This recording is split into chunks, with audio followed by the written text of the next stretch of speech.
video, please? Shayan, can you please turn on your video?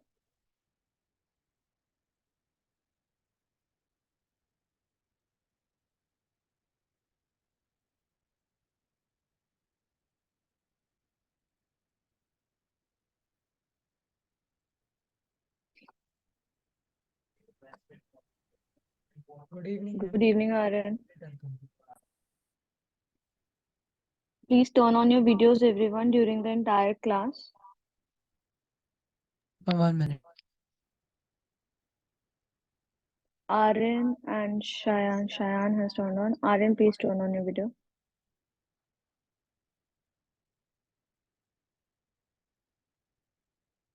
So, good evening, everyone. A few of you already know me, and for the ones who have joined recently, I'm Monica Ratra. I'll be taking your chemistry.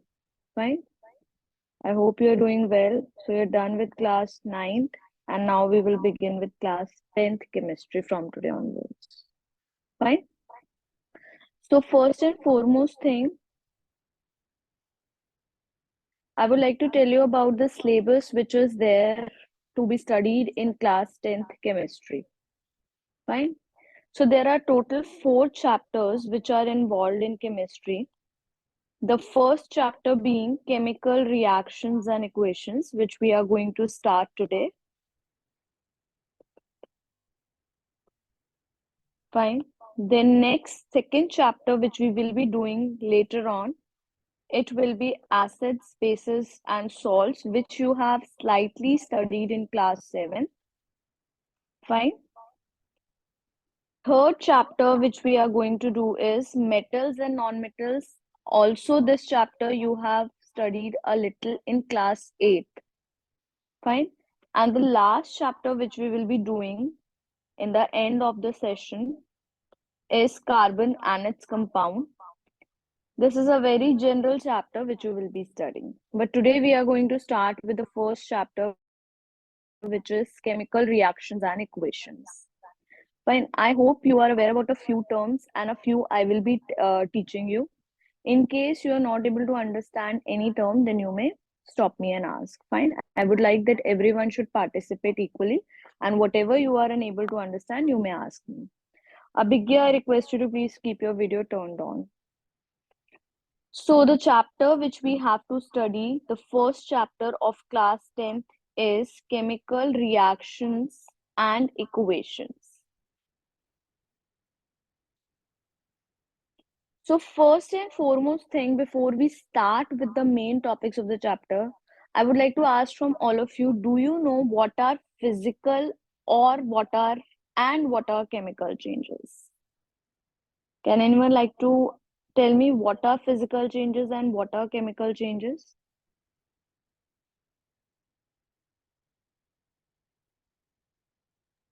Anyone? Yes, tell me, Dhriti. Ma'am, physical changes are those that are generally reversible, and chemical changes are those which are generally irreversible. Okay, that's one point. I'll write that.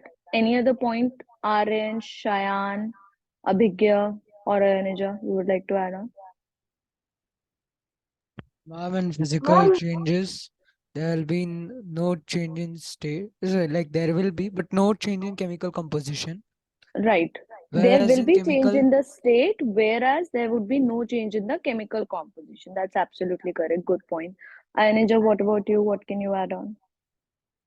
Ma'am, a new substance is formed in chemical change, and in physical change, no new substance is formed.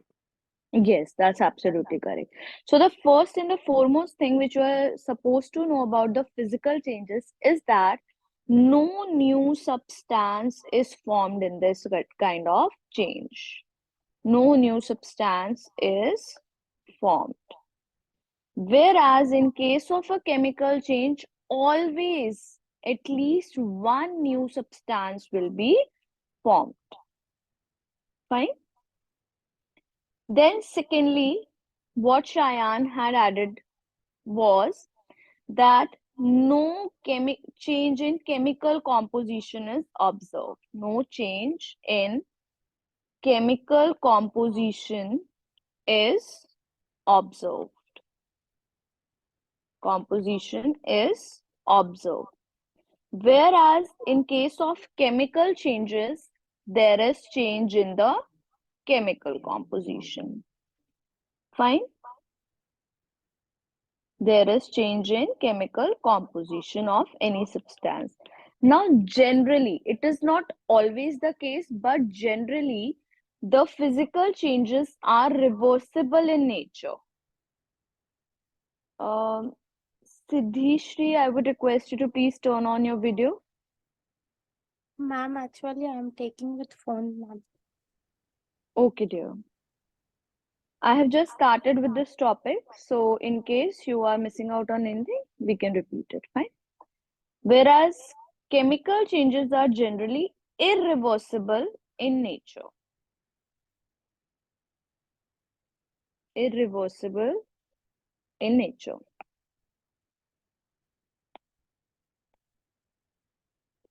But this is all generally, like most of the time this happens, whereas there are certain times this may not be followed. Fine. Like I'll be giving you a few examples where this is always followed, but there are certain examples where this is not followed. So I'll be giving you both kind of examples. So these are a few things which are related to the physical and the chemical changes. Why we are studying about the physical and the chemical changes? Because if we can differentiate between, according to that, we will be able to classify any change as physical or chemical. After that only we can identify if a chemical reaction will be taking place. If a chemical reaction will be taking place, then it is related to the this chapter. Fine? Clear, everyone? Yes, ma'am. Ma'am, 1 minute, ma'am. Please don't erase it. Yeah, I'm not erasing it. I will share it also. I'm not erasing any of it. Don't worry about it. I will just write below it. Okay, now let us come to various examples. Fine.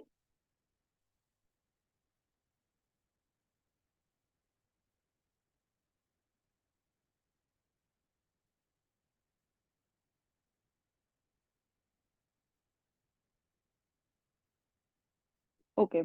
So yeah, we will come to some examples where I will ask you people only that if it is a physical or a chemical change, then we will discuss about it according to these 3 points, which is related to which one. So let us start with the first one, the easiest one, I would say. Conversion of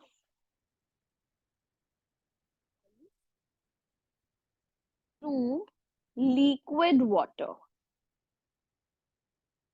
So I would like to ask from Aryan, first of all, what do you think it is? Is it a physical or a chemical change? Ma'am, physical. Yes. Now, why it is a physical change? The reason for this being a physical change is there has been formation of no new substance. Why? Because the formula of ice is also H2O, fine, and the formula of liquid water is also H2O, means the water remained water, only the physical state of water has changed. From solid to it has converted into the liquid state. So it is a physical change. Okay? Then next thing is, if we see about the second point, that there is no change in the chemical composition. Chemical composition changing means that there will be something new formed with a new formula. There will be a change in the formula for sure. Whereas if we look at this particular thing, the formula of water in the solid state as well as in the liquid state was H2 only. So no change in the chemical composition. Again, if we have obtained the liquid water, we can cool it and convert back into ice also. So it is reversible also. Clear the first example? Okay. So the next example which we have to go ahead with is, I'll talk about respiration, for example. Abhigya, can you think and tell about respiration if it is a physical or a chemical change?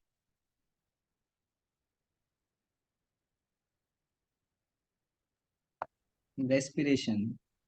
So first I'll tell you what respiration is so that you can think about it. Okay? Respiration is actually the burning of food, means the food which we eat, This food reacts with the burning of food in the presence of oxygen. The oxygen which you breathe in, it reacts with our food and it gives us energy.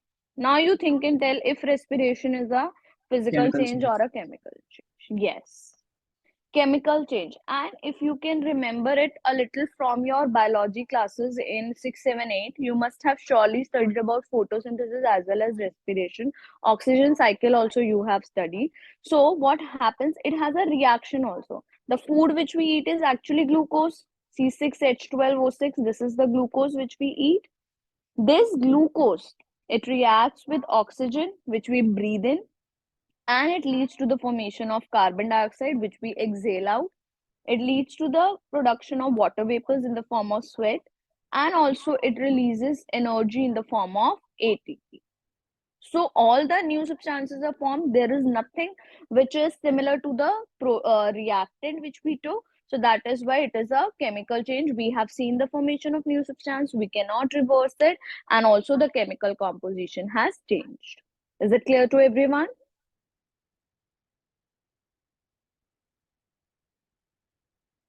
Subhash, since you joined late, I have just described about the physical and the chemical changes. What physical changes are in which no new substances are formed, and the chemical changes in which new substances are formed.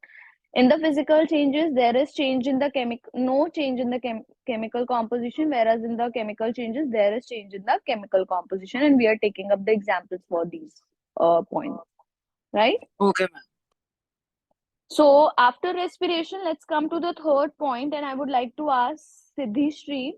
I hope I'm pronouncing your name correctly. Yes.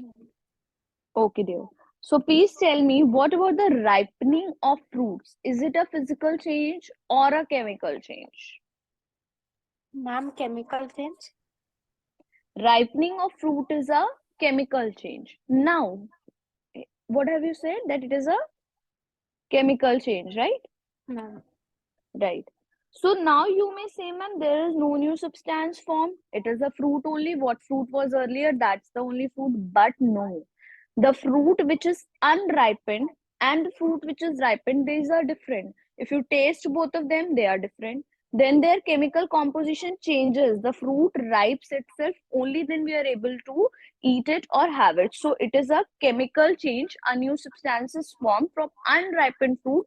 We get a ripened fruit. Fine. Next. This answer will be given by Shayan. Shayan, you may tell me about the burning of paper. What do you think about it? It's a chemical change. Yes, again, it's a chemical change. Why? Because, first of all, ashes are formed. That's a new substance. Second of all, we cannot reverse back the burning of paper. We cannot get back the exact paper back. Thirdly, its chemical composition changes, as in the paper has certain composition, and then when it burns, it reacts with oxygen and leads to the formation of ash, carbon dioxide, etc. Okay, then let's come to the next example. Next example, I would like to take rusting. Dhriti, what do you think about rusting? Do you know what is rusting, first of all? Yes, ma'am. What is it? Ma'am, rusting is, it's actually a chemical. It is a chemical change. That's correct. But then what is rusting actually? Ma'am, like a substance covers over iron objects if it is kept in a moisture and it gets affected by air, moisture, such things. Very good. That's absolutely correct. Basically, it's the a reaction of iron. Fe is iron. Reaction of iron with air and moisture. Air, oxygen comes from air, and moisture is your water. So when these things react with each other, and this happens, most of it naturally, it happens, it takes the oxygen as well as water from the atmosphere. The reaction occurs and it leads to the formation of Fe2O3 dot XH2O. About the formula, we will be studying about the at the end of the chapter. For now, I'll just explain. So this is rust. This is a new substance which is formed. If you look at the reactants, means the things which were reacted, none of it is similar to the ones which is formed as a product. Is it clear, everyone? You are able Ma'am, to doubt, get it? ma'am.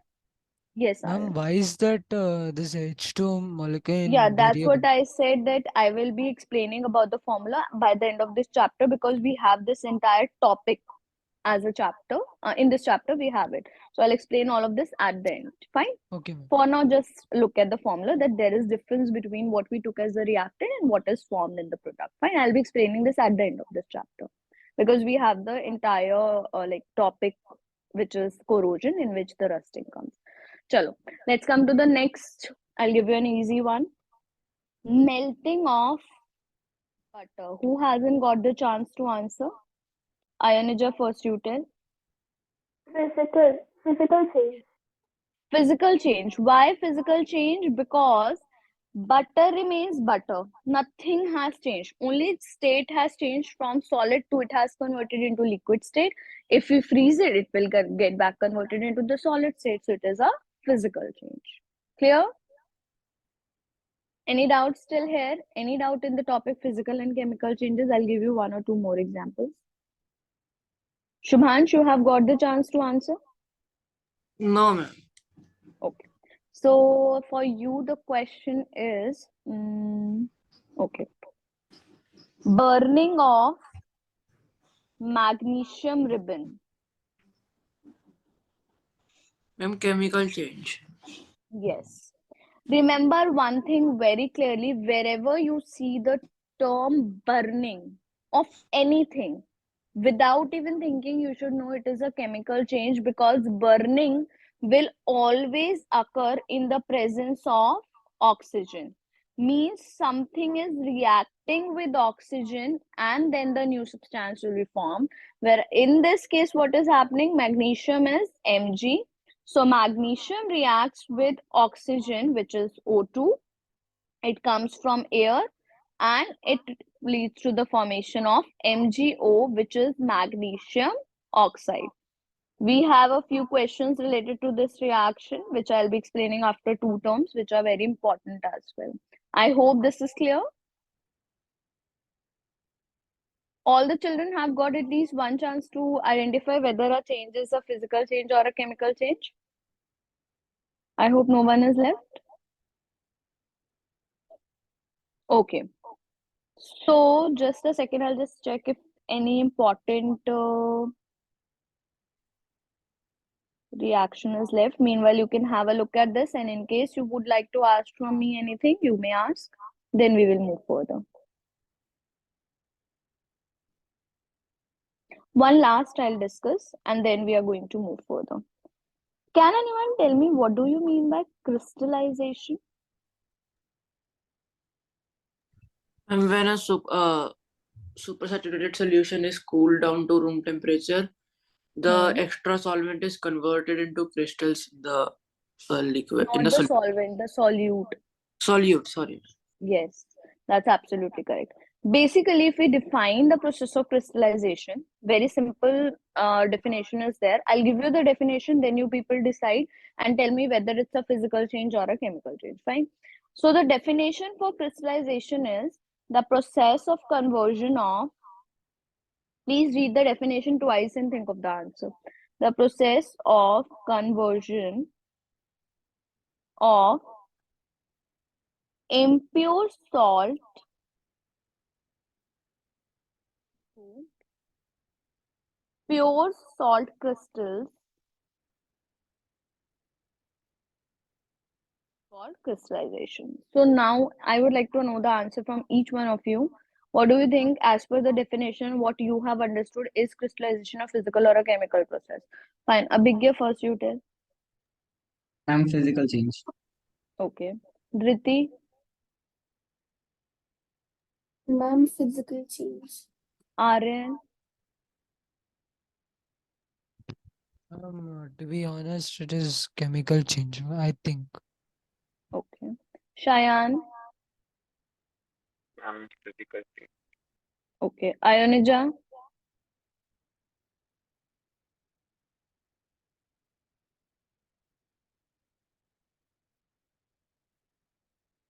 Ionija? I think she is.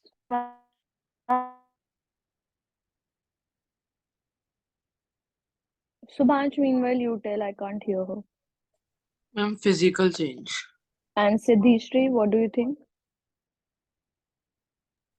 Ma'am, physical change. Ionija, what was your answer? She has. Okay, fine. So the correct answer, RN, pay attention, is physical change only. Why it is a physical change?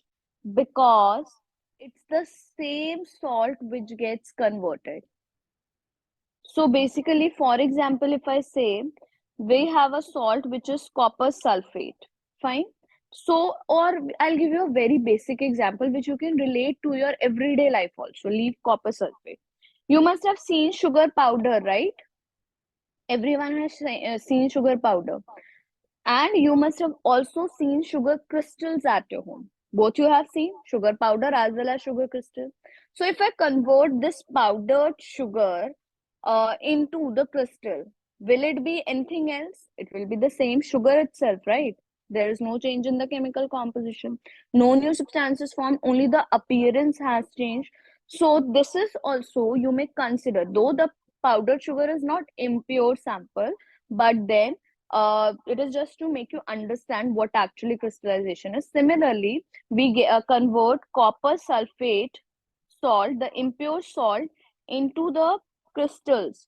So this process is called crystals, yeah, pure salt in the form of crystals.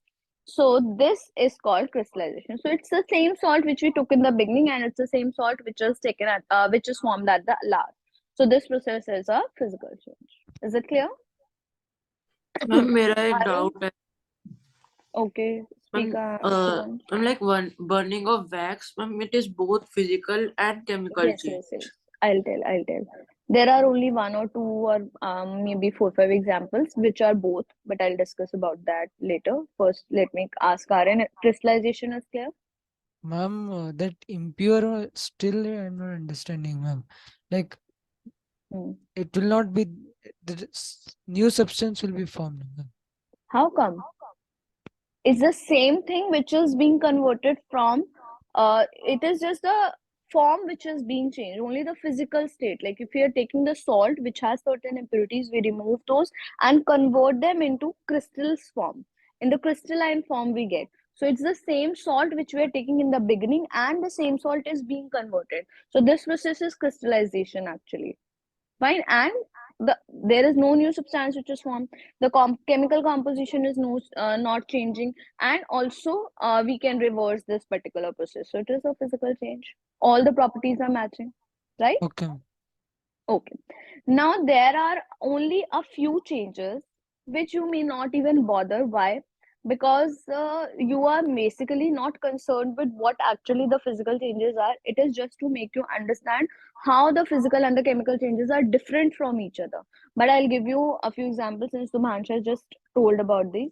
So there are some changes which have both the changes occurring simultaneously. Some changes involving both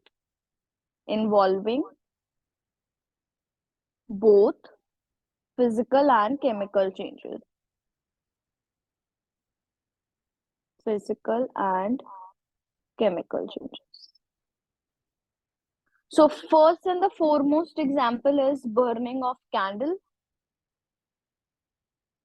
So burning of candle involves two things. The first being melting of wax, and secondly the burning of wick. So basically what happens during the burning of wax, melting of wax, only the state conversion occurs, the wax melts. Whereas during the burning of wick, carbon dioxide is formed, very small smoke vapors you can see which are formed, and the wick, which is initially white in color, it changes into black color, leading to the formation of unburnt carbon particles. A few carbon particle remains unburned during the reaction. So this is both the changes. This is basically physical and this is chemical. Similarly, burning of so basically, If we talk about the burning of LPG, first of all, the liquefied form of LPG is getting converted into gaseous state. So liquid to gas, this is a physical change. Whereas the burning which occurs, which leads to the production of the gas which we use at our homes, this is a chemical change. So again, both the changes occur simultaneously in such a case. Clear, everyone? I hope the terms physical and the chemical changes are totally clear. If anyone has a doubt, you may please ask. Otherwise, we'll move to the main topic of the chapter. Anyone has any doubt? No, ma'am. Fine. Let's move to the first and the foremost thing. Since you know that now the chemical changes, whenever they are occurring, it leads to the formation of some new substances, right? And always there will be a chemical reaction which will be taking place whenever the chemical change is taking place. Fine. So what is a chemical reaction?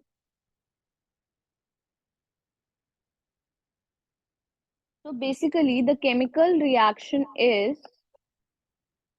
the reaction or the process that involves the formation of two substances, or we may put it as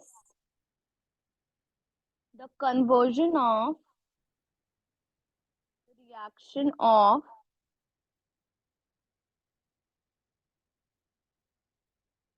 one or more substances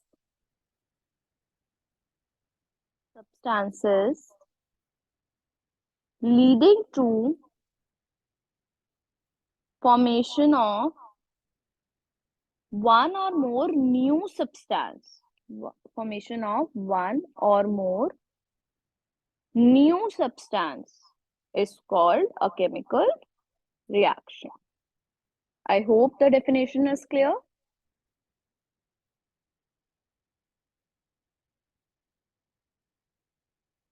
Shayan, I hope this is clear.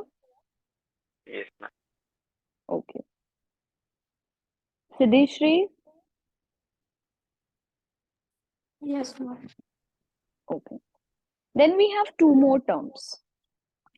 First term is reactant. What is a reactant? The substance which takes part in a chemical reaction.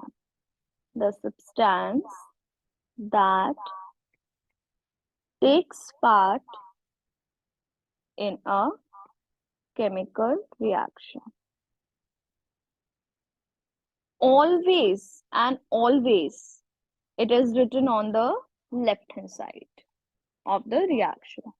It is written on left hand side of the reaction. And then the second term is product. It is the substance that is formed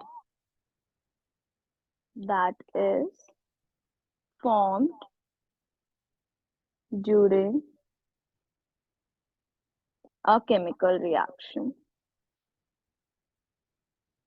And it is always written on the right hand side of the reaction. It is written on the right hand side of the reaction.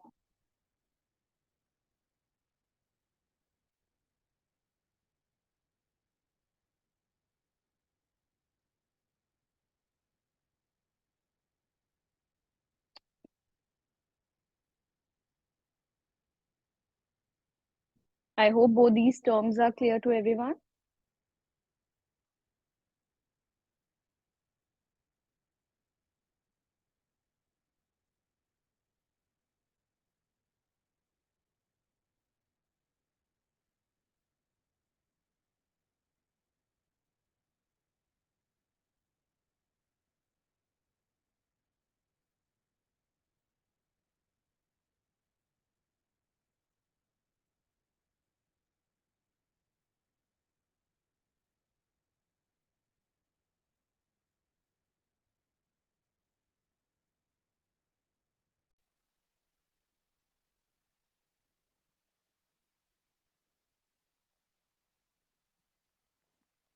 Can I move further? 1 minute, I'm writing the product if. Okay.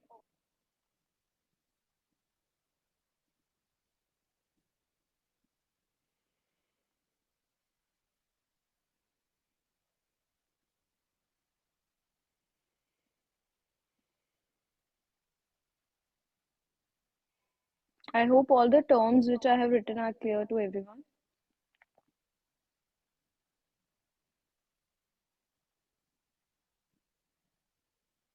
Is it done? Okay, now let us come to an example where we will define, we will be able to observe what are reactants, what are products in the reaction, and then we will study about that reaction also. So first example for the reaction to occur is magnesium reacting with oxygen and leading to the formation of magnesium oxide.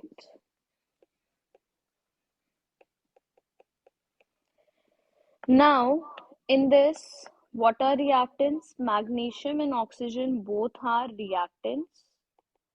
They are, if there are more than one reactant, we put a plus sign in between. Then they are differentiated with the product by adding an arrow in between the reactants as well as the product. The magnesium oxide which is formed is the product, and in case there were more than one product, then we would have written it by adding a plus and then the next product, like we have written it in the reactant side. Clear? Now this is the way which we have written. This is known as chemical reaction, whereas we have another term which we call as sorry, this is known as the word equation. This is known as word equation, in which we write about the reaction in the form of what reacts with what and leads to the formation of what. There is another term which is known as chemical equation. We have all of this is chemical reaction, whereas when we represent these chemical reactions, what is a chemical equation? The representation of a chemical reaction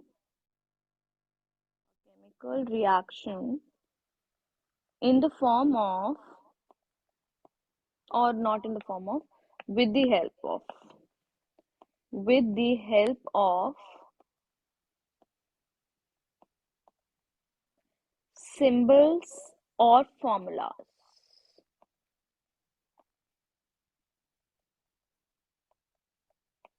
is known as chemical equation. Means if we represent this particular reaction with the help of the symbols or the formulas, then we call that reaction as a chemical equation. So what is magnesium? It is Mg. What is oxygen? It is O2. What is magnesium oxide? It is MgO. Now this is known as a chemical equation. Here these are reactants. There are two reactants, and this is the product.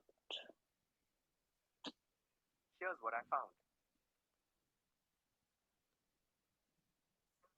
I found. Product. Clear, everyone?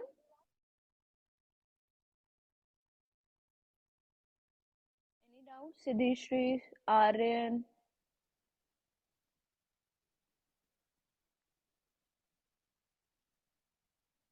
Shayan, Dhriti, Ayanuja, Subhansh. Anyone has any doubt? No, ma'am. Fine.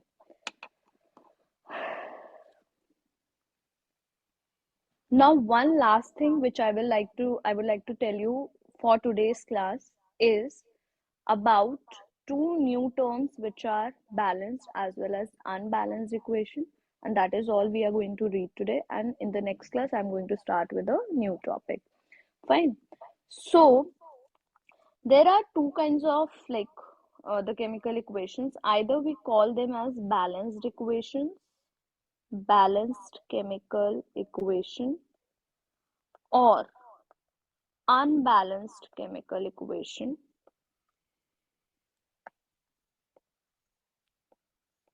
Just understand these terms, and we are going to use these later in this chapter when we will be studying about the balancing. Before that, we are going to study a new topic in the next class. So what is a balanced or an unbalanced chemical equation? So the unbalanced chemical equation has the number of atoms on the reactant as well as the product side are not equal. I'll just make a correction. When the number of atoms on the reactant side are not equal to the number of atoms on the product side, then we call that equation as unbalanced equation. Whereas when the number of atoms on the reactant side are equal to the number of atoms on the product side, then we call that equation as a balanced equation. Fine. Just write the definition for now. I'll just brief you what they are. Then we will be discussing it later on in detail. Written, everyone? Okay. So if you look at the example which was given at the top of the definitions which I have written. So if you look at the reactants which are there, the atoms of the reactants which are Mg as well as O. So how many atoms in Mg is there? How many atoms can you see? No number is there near Mg. That means how many atoms are there? Only one. Clear, Shayan? And if you look at the oxygen, what number is written near oxygen?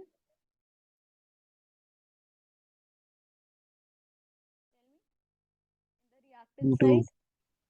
2. That means how many oxygens are there? 2. Now if we look at the product side, now tell me, what are the number of atom on the product side? The magnesium, how many magnesium atoms are there on the product side? 1. Is there any number written near magnesium? No. That means only 1. What about oxygen? How many oxygen atoms are there on the product side? 1. Again, it's 1. Because there is no number which is mentioned. When there is no number, it means that it is 1. So if we compare now, look at the magnesium on the reactant side, 1, 1. They are equal. Fine, magnesium, both the sides are equal. But if you look at oxygen, here we have 2, whereas here we have 1. So that means they are not equal on both the sides. It clearly means that it is an unbalanced chemical equation. Clear? Can you differentiate? At least can you understand what is an unbalanced chemical equation in which the reactants of the products atoms are not equal? Clear? Yes or no? Yes, ma'am. Yes, And ma'am. I'll just write a balanced equation, the same equation I'll balance and write, and I'll teach you about the balancing in the later classes. But for now, just to make you understand what a balanced equation is. So now, let us write about the reactants quickly. Magnesium, how many are there? Oxygen, how many are there? Product, tell me how many are there.